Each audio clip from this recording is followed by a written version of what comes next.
Regular season football is finally here, so is Andy Gresh, sporting a new shirt.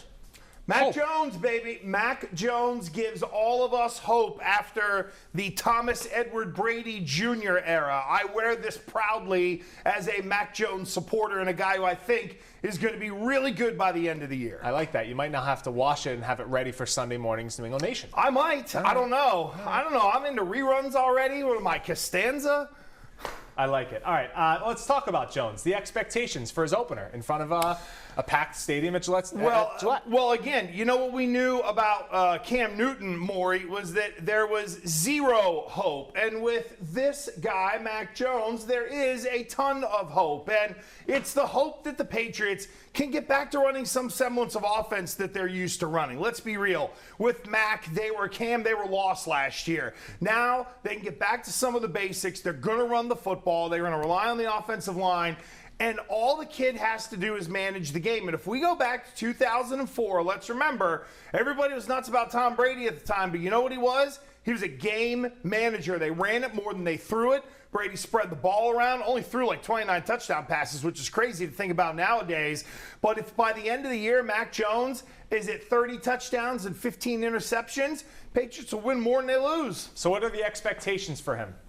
I think it's just sort of for this week. Sure. It is manage the game, don't turn it over, and get him out of the bad situations. The one thing that I really criticized Cam Newton, and you know this from last year, was that his way of calling an audible was ready and hope somebody jumped off sides. Whereas now you got a guy who will functionally change the play at the line of scrimmage and make all of the adjustments needed. If he can keep him in good plays, don't turn it over. Be efficient in play action. That's another big thing, too. That I think a lot of other things within this offense, like scoring touchdowns in the red zone, will take care of itself. All right, so Mac Jones is obviously the star here. All the eyes are going to be on him for week one. What are your other keys to a Patriots victory for Sunday? How much does it include the defense and special teams, which could involve a rookie kicker? Yeah, I think Quinn Nordine is really the guy on the spot. Like, he can't screw it up. We know that the punting situation and the kickoffs will be okay, but when it comes time to get points, Quinn Nordine has got to be good. We know they should be pretty good on cover teams. Maybe they'll throw a little wrinkle in there because Belichick has wanted to do so early on.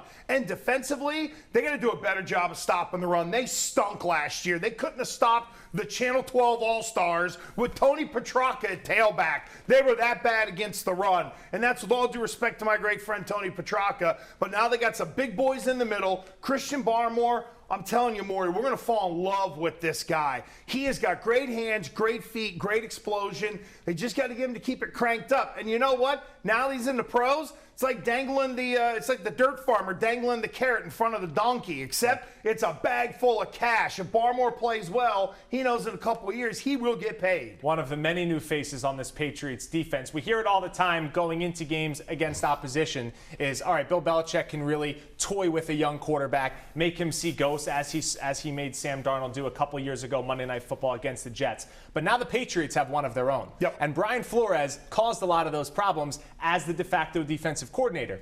How much will the defenses shine on Sunday? I think the Miami defense will be competitive. Their problem is I don't think they're great in stopping the run. Devin Godchaux came up this way, so there's a big body that they lost. Linebackers are pretty good. We know on the back end they got some guys who can cover, and that might be the real worry is that Brian Flores just says, you know what, screw it. I'll make the kid throw. I'll just play up man-to-man. We'll see what he does with the tight ends, and is he going to make a mistake?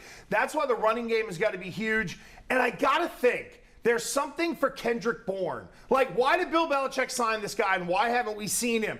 I'm not saying he's going to be Randy Moss. Don't get me wrong, right? So let's not go crazy. But in 2007, they brought in Randy Moss. They didn't play him in the preseason, and then it was kicking in like a turbo booster. So I wonder what the role for Bourne is going to be, and if that could be a deciding factor against this Miami D. How about the tight ends? We haven't seen both of them out on the field, Hunter Henry and Jonnu Smith. How much of a role do they play in the passing game? I think big, and it's kind of the same thing. You know, you can put them on the field and balance the formation. I mean, you go all the way back to the days of Steve McNair whenever he was in Tennessee. Put the two tight ends on the field, balance the formation, make it easier for the quarterback to decipher. That said, these tight ends have got to be really good. I don't know how healthy Hunter Henry's going to be. I expect him to be in a move role like Aaron Hernandez. But again, this guy right here, throwing the ball to tight ends, put it on Jonnu Smith, get it into the open flat for guys like Hunter Henry. Let them work. If there's one mistake that I thought Cam Newton made a lot, it was throwing it at guys to where they really couldn't do anything with it. With Mac Jones, going to be different. He's a passer, not a thrower. All right, Patriots favored by 3 points. Your predictions for Sunday's season opener. Do the Patriots win, and do they cover?